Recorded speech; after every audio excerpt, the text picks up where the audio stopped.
तो चलिए ब्रेक के बाद पंजाब, हरियाणा और हिमाचल की खबरों में आपका स्वागत है। बीजेपी के 9 साल पूरे होने पर 17 जून को लुधियाना के दाना मंडी में बीजेपी एक जनसभा कर रही है, जिसमें बीजेपी के कई बड़े नेता शामिल होंगे।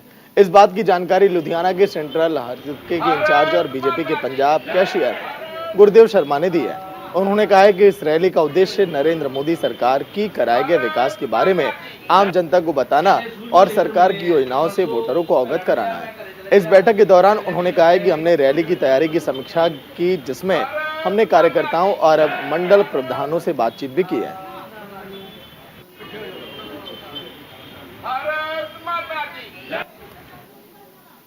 तो सहयोगी जसवीर लाइव जुड़ गए हैं पूरी जानकारी के साथ। जसवीर, देखिए बीजेपी कैसे अपने आप को मजबूत करे, इसकी तैयारी तो बीजेपी हर दिन करती है, लेकिन 9 सालों की उपलब्धियां हर जगह पहुंचाई जा रही हैं जन जन तक। जसवीर,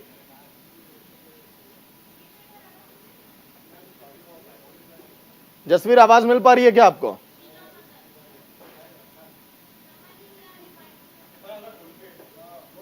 चलिए जसवीर, लौट कर आऊंगा आपके पास। फिलहाल 9 साल पूरे होने पर जनसभा की जाएगी। दाना मंडी में बीजेपी जनसभा करेगी और उपलब्धियों को गिनाएगी, लोगों तक पहुंचाएगी, मोदी सरकार के विकास कामों से अवगत कराएगी।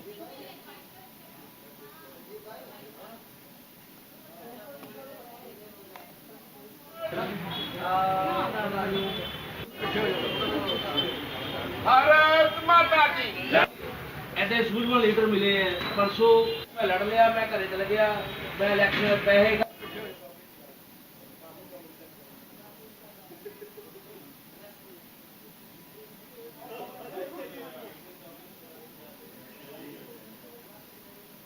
तो दाना मंडी में बीजेपी जनसभा करेगी और जनसभा को संबोधित करने के दौरान बीजेपी अपनी उपलब्धियों को भी गिनाएगी।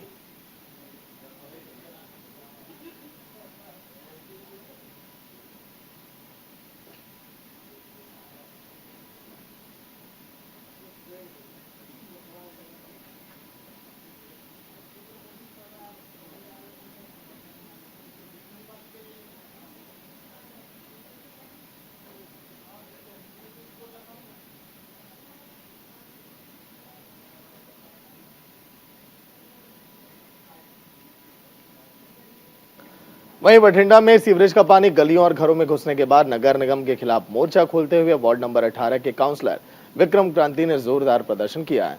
सीवरेज के गंदे पानी में बैठकर प्रदर्शन कर रहे काउंसलर विक्रम क्रांति का कहना है कि उनके वार्ड में बारिश और सीवरेज के पानी की निकासी के लिए कोई भी पुख्ता इंतजाम नहीं है, जिसके बारे में बार बार नगर निगम को कहने के बावजूद भी कोई सुनवाई नहीं हो रही है और सीवरेज का गंदा पानी मोहल्ले की सड़कों पर कई फीट वहां पर जमा हो जाता है।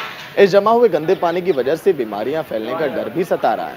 साथ ही उन्होंने ये भी कहा कि गंदे पानी की निकासी के लिए जो करोड़ों रुपए खर्च किए गए उनकी जांच होनी चाहिए, क्योंकि करोड़ों रुपए खर्च करने के बावजूद लोगों को गंदे पानी में से गुजरने के लिए मजबूर होना पड़ता है।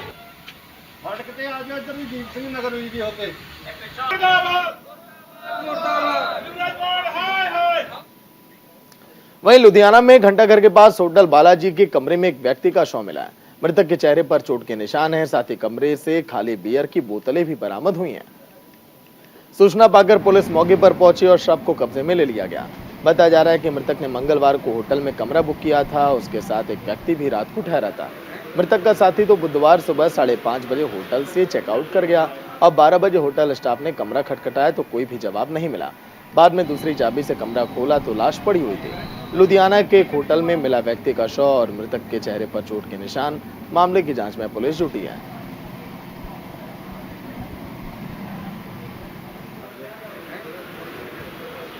वहीं अमृतसर के एक प्राइवेट रिजॉर्ट के किचन में भीषण आग लग गई। हालांकि आग लगने के कारणों का अभी तक पता नहीं चला।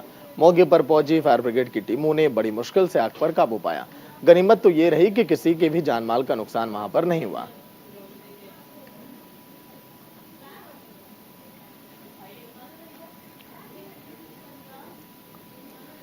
हरियाणा के सीएम मनोहर लाल ने काम में कोताही करने पर बड़ा एक्शन लिया है। सीएम ने फरीदाबाद कॉरपोरेशन के ज्वाइंट कमिश्नर गौरव अंतिल को तत्काल प्रभाव से निलंबित करने के आदेश दिए हैं। स्वामित्व योजना के कामों में लापरवाही बरतने का ये एक्शन लिया गया। शहरी स्वामित्व योजना से हरियाणा में फरीदाबाद और गुरुग्राम समेत सभी शहरी निकायों के उन सभी नागरिकों को मालिकाना हक दिया जाएगा जिनके पास दुकान और मकान का 31 दिसंबर 2020 तक 20 साल या फिर 20 साल से ज्यादा का कब्जा है। इसी संबंध में डेटा और रिकॉर्ड नहीं देने पर एक्शन भी लिया गया है।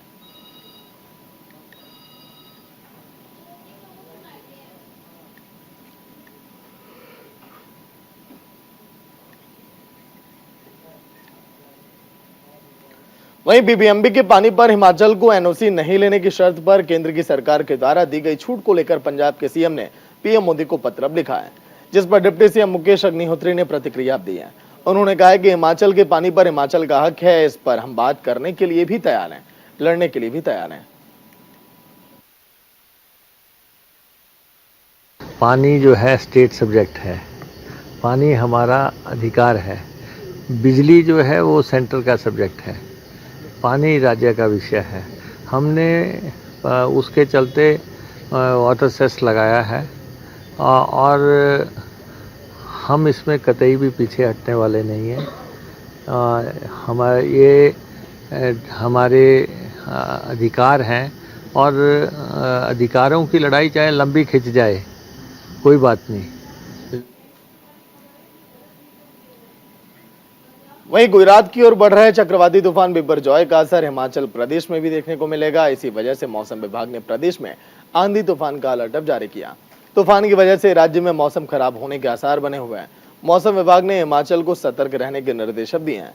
मौसम विभाग ने हिमाचल में 40 किलोमीटर तक प्रति घंटे की रफ्तार से आंधी चलने की चेतावनी भी दी है। हिमाचल में प्री मानसून की दस्तक से लगभग पूरे प्रदेश में हल्की बारिश भी दर्ज की गई। इसके चलते तापमान में भी 2 डिग्री की गिरावट दर्ज की गई। तो चलिए इसी के साथ इस बुलेटिन में इतना ही। देखते रहिए न्यूज़ इंडिया। नमस्कार।